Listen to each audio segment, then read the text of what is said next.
Hey everyone, and welcome to The Explainer. Today, we're zeroing in on one of the absolute most fundamental and honestly, most powerful concepts in Python programming. We are going to master lists and tuples.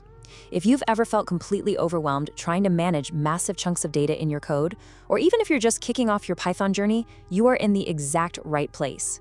We're going to break down these core data structures visually, making it super easy for you to retain and start applying right away. Here's a quick look at our roadmap for today. 1. Introduction to Python lists. 2. Essential Python list methods. 3. Understanding immutable Python tuples. And finally, 4.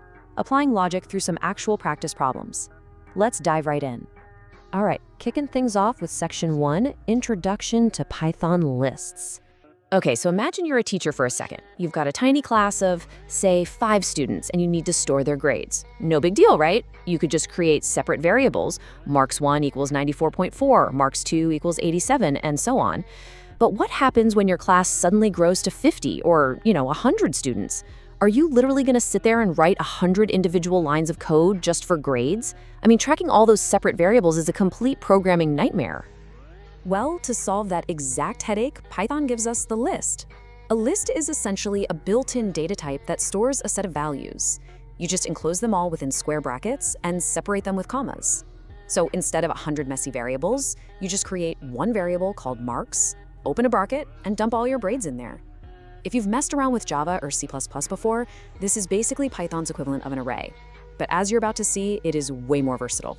Because what gives the Python list its absolute superpower is its flexibility.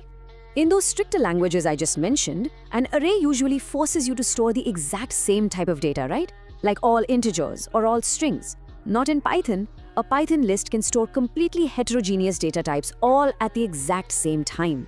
For example, look at this. We can store a string for the name Karan, an integer for the marks 95, an age of 17, and a string for the city Delhi. And that is all perfectly valid inside a single list.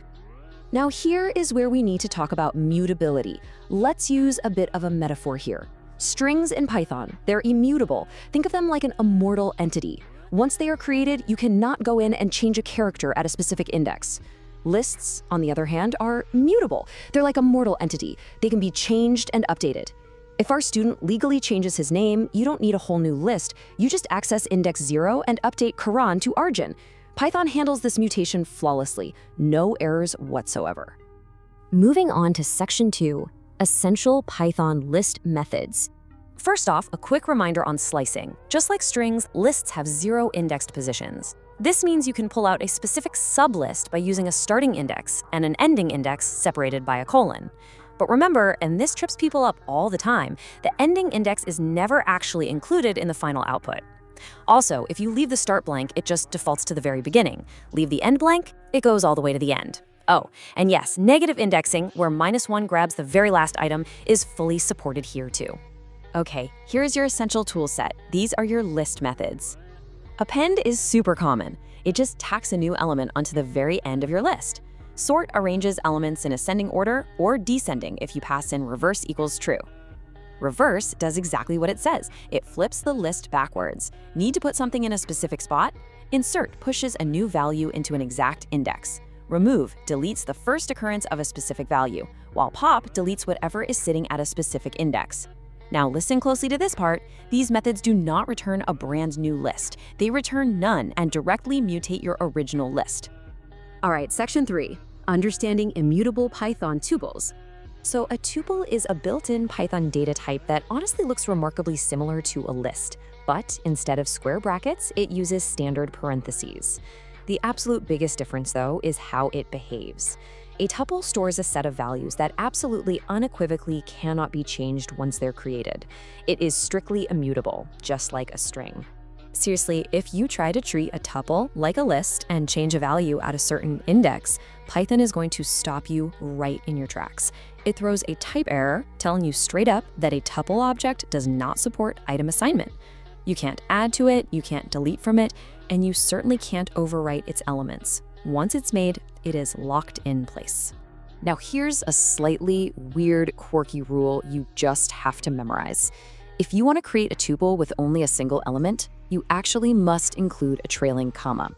If you write the number 1 inside parentheses without a comma, Python just reads that as an integer wrapped inside a basic math expression. By throwing in that trailing comma, you're explicitly whispering to Python, hey, treat this as a tuple. Because tuples are completely immutable, you can just throw out all those mutation methods we talked about earlier, like append or pop. You really only have two primary methods to navigate tuples. The index method simply finds and returns the very first index where a specific element appears, and the count method tells you exactly how many times a particular element exists within that tuple. It's super clean, very simple, and strictly read-only. Let's pull this all together. Section 4, applying logic. Practice problems. For our first practice problem, let's build a movie list creator right from scratch. We want to ask the user to input 3 of their favorite movies. To solve this, we start by initializing an empty list, just opening and closing square brackets. Then, we use the input function to ask for movie 1. Let's say they choose Shutter Island, movie 2, Lucy, and movie 3, Primer. Sequentially, we just run that .append method we learned earlier to push each of those input strings right into our movies list. All right, for problem 2, we're going to write a quick program that checks if a list is a palindrome. Just as a refresher, a palindrome is a sequence that reads identically forwards and backwards. The word race car is a famous example of a string palindrome, but remember, lists can totally be palindromes too, like the sequence 1, 2, 3, 2, 1. This problem brilliantly illustrates how computers actually handle logic. To check for a palindrome in Python, we obviously can't just eyeball it like a human would. Step 1. We use the .copy method to make a shallow duplicate of our original list. Step 2. We take that copied list and use .reverse to flip it backwards. Step 3. We simply check if our original list is exactly equal to, using double equals, the reversed copy. If they match, boom, it's a palindrome. For our third and final challenge, let's imagine we have a tuple containing a class's letter grades, and we want to know exactly how many students scored an A. Since it is a tuple, we just use that handy count method. By passing the string A into tup.count, the program instantly searches that locked data structure and spits back a 3. 3 students got an A. Super simple and incredibly effective. To wrap up the explainer today, I really want to leave you with a question to chew on. If you were building a highly secure application that handles static, unchanging data, think along the lines of a user's date of birth or a permanent historical record. Would you trust a mutable list or an immutable tuple to hold that data safely? Understanding exactly when to use flexible data structures versus locked down data is the true hallmark of a great programmer. Keep experimenting with your lists and tuples, and I will catch you in the next explainer.